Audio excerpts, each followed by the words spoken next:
Hello guys, இந்த வீடியோவில் smile 2 இந்த படம் வந்து ஒரு சைக்கலாஜிக்கல் ஹாரர் த்ரில்லர் படம். இந்த படத்தோட டியூரேஷன் அப்படின்னா ஒரு 2 மணி நேரம் 10 நிமிஷம் படம். இப்போ இந்த படத்தோட கதை அப்படின்னா இதோட முதல் பாகம் பார்த்தா மட்டும்தான் நம்மளுக்கு ரெண்டாவது பாகம் புரியும் அப்படின்னு கேட்டிங்கன்னா அப்படிலாம் எதுவும் இல்லை. இதோட ரெண்டாவது பாகத்தை நீங்கள் டைரெக்டாகவே பார்க்கலாம். அது மட்டும் இல்லாமல் இதோட முதல் பாகம் வந்து ஒரு சுமாரான ஒரு படம் தான். இந்த ரெண்டாவது பாகம் எப்படி வந்திருக்கு அப்படிங்கிறத இந்த வீடியோவில் பார்க்கலாம். இந்த ஸ்மைல் அப்படிங்கிற டீமன் யார் உடம்புலையாவது இருக்குது அப்படின்னா அவங்க வந்து ரொம்ப கொடூரமாக சாவாங்க. அப்படி அவங்க சாகும்போது யாரையாவது பார்த்துக்கிட்டே செத்தாங்க அப்படின்னா இவங்க செத்ததுக்கப்புறம் அவங்க உடம்புக்குள்ளே அது போகும்.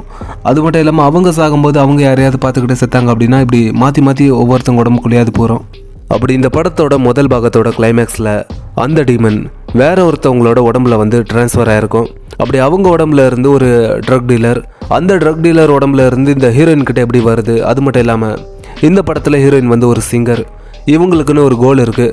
அப்படி அந்த டீமன் இவங்களுடைய லைஃப்பில் வந்ததுக்கப்புறம் இவங்களுக்கு வரக்கூடிய அந்த பிரச்சனைகளை என்ன, அந்த பிரச்சனைகள் எல்லாத்தையுமே ஹீரோயின் எப்படி சமாளிக்கிறாங்க அப்படிங்கிறது மட்டும் இல்லாமல் இந்த படத்துலையாவது இந்த டீமன் கிட்டே இருந்து ஹீரோயின் தப்பிச்சாங்களா இல்லையா அப்படிங்கிறது தான் இந்த படத்தோட கதை. எனக்கு தெரிஞ்ச வரைக்கும் இந்த படத்தில் பாசிட்டிவான விஷயங்கள் அப்படின்னா இந்த ஸ்மைல் ஃபர்ஸ்ட் பாகத்தை விடவும் இந்த படம் வந்து ஒரு பெட்டரான ஒரு படம் அப்படின்னே சொல்லுவேன். அதாவது இந்த ஜம்ப் ஸ்கேர் சீன்ஸ் எல்லாம் நல்லாவே ஒர்க் அவுட் ஆகிருக்கு. அது மட்டும் இல்லாமல் இந்த படத்தில் ரொம்பவே கொடூரமான விஷயங்கள் எல்லாத்தையுமே காமிச்சிருப்பாங்க. அதாவது இந்த கண்ணு ரெண்டுமே பிச்சுக்கிட்டு வெளியே வந்து தொங்குற மாதிரியும், அப்புறம் இந்த வாயை பிடிச்சி கிழிக்கிறது, இந்த மாதிரி நிறைய விஷயங்களை வந்து ரொம்ப கொடூரமான விஷயங்கள் எல்லாத்தையுமே காமிச்சிருப்பாங்க.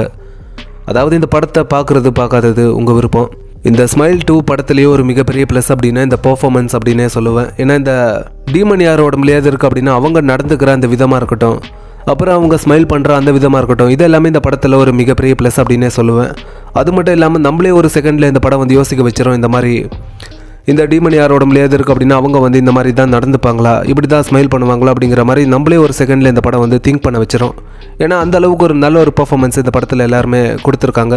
அப்புறம் இந்த படத்தில் இந்த டென்ஷன் பில்டிங்கை வந்து நல்லாவே கிரியேட் பண்ணியிருப்பாங்க. அதாவது ஹீரோயின் எப்படி இந்த டீமன் கிட்ட இருந்து தப்பிக்கிறாங்க அப்படிங்கிற ஒரு டென்ஷன் பில்டிங்கை வந்து இந்த படத்துலையுமே கிரியேட் பண்ணியிருப்பாங்க. நம்மளுக்குமே இந்த படம் ஃபுல்லாகவே இருக்கும். மொத்தத்தில் இந்த படம் எப்படி இருக்குது அப்படின்னா இதோட முதல் பாகத்தை விடவும் இந்த படம் வந்து நல்லா தான் இருக்குது. இந்த படத்தை நீங்கள் கண்டிப்பாக ஒரு வாட்டி பார்க்கலாம்.